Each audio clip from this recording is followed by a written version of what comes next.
who is David Michael? Like, who are you? Oh. Where do you come from? Where are you from? What high school did you go to? Like, tell us a little bit about who you Such are. a vague question. Like, what are you into? Tell us. So I only give so much information. So I'm from the Bay Area. I am mostly known in the Bay Area for working as a stylist with a lot of agencies in San Francisco. Yeah, I mean, who I am is always changing, so I can't really define who I am, but my experiences make me who I am, and I go with the flow of that. Why are we telling the story? Why? What would you like people to know? Furthermore. Well, there are a lot of people in our country living with HIV, and there's also a lot of people in our country who know nothing about HIV, and I was one of them until I got diagnosed. Okay. But one of the reasons why, what I would like people to know... Before you go there, what did you think of HIV prior to this happening to you? When I thought about HIV before I got diagnosed, I really didn't know nothing about it. I didn't think I was at risk. I didn't think it was something that I should worry about, and I honestly thought it was something that was kind of a terminal illness. Which a lot of people do think that, who are not educated. Exactly. Right, okay. So that's one of the reasons why I feel like it's so important to talk about it, because I've learned recently that there are ways to prevent and to treat HIV, and if someone is HIV positive, that doesn't necessarily mean that their partner would also be at risk. Okay.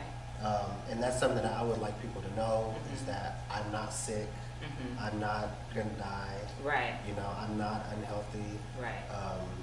And there's a mental factor to it as well that I think people should know about. Which is what exactly? There's a lot of negative stigmas associated with HIV, and I think people should know that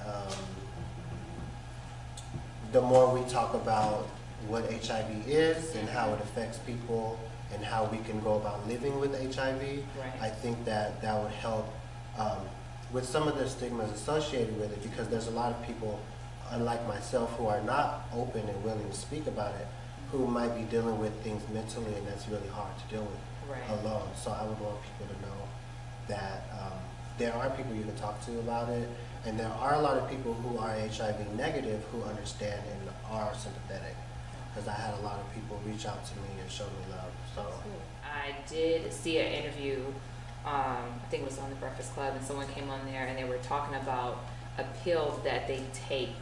I believe it's every day. It's preventative. What is the name of that pill, and if you know the name of the pill, what's the name, and what do you think about that?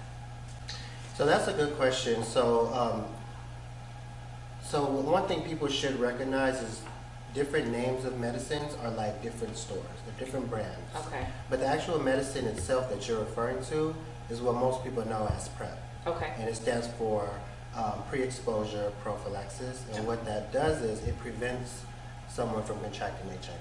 Okay. So it's a preventative pill that someone can get. Say we were in a relationship and I'm HIV positive and you're not. It's something that you would need to go, well, we would go together, or you could go by yourself, and you would go to your doctor and get prescription for PrEP, and you take that pill once a day, just like I take my medicine once a day, and that would prevent you from contracting HIV. Tell me now that you have your close friends, supporters in your family, what is your spirituality looks like? You know, was it different prior to this experience? Has it just only gotten you closer or far away? You know. So you know what? I feel like I've reconnected with God, because that's the person in Jesus, the person that always kept me aware of everything that I was dealing with growing up. I've always had this connection spiritually. I know we're in the generation now where people are starting to go back more to their roots, where I see people focus more toward like energy, or like things that are not so focused on a person or entity in terms of a spiritual guide. But for me, I feel like I have a closer connection with God, and I feel good about it. I mean, I was able to go on a fast so that I can connect in a different level that I've never did before, and that really brought a lot of clarity and brought me purpose and helped me focus on making new goals. So that's where I am now. That's good. What would you want one to gain, you know, from this interview, from your story, just in general? Like, what would you want people to grasp and take with them? I want people to grasp the idea that it's okay to be who you are. Mm-hmm. It's okay to live in your truth. It's okay to be ashamed of what's new to you, because we all go through the same things.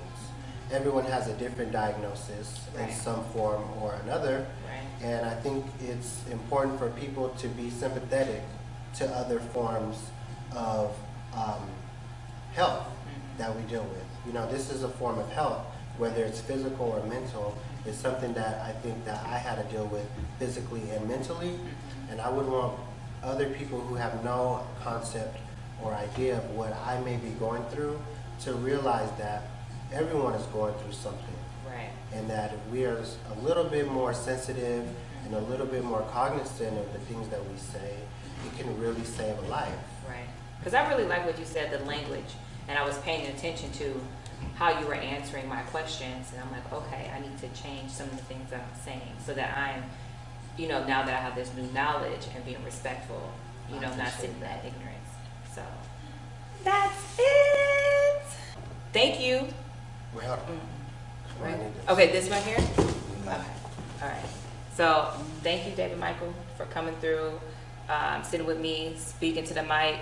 Check me out on info.speakingtothemic on Instagram, Tenilej IG on Instagram, and let us know all about you. You got a lot going on, so spill it out. I do. So, I am having an event June 1st, 2019, so please visit davidmichaelofficial.com. You can see all the event information there. You can also buy your tickets there.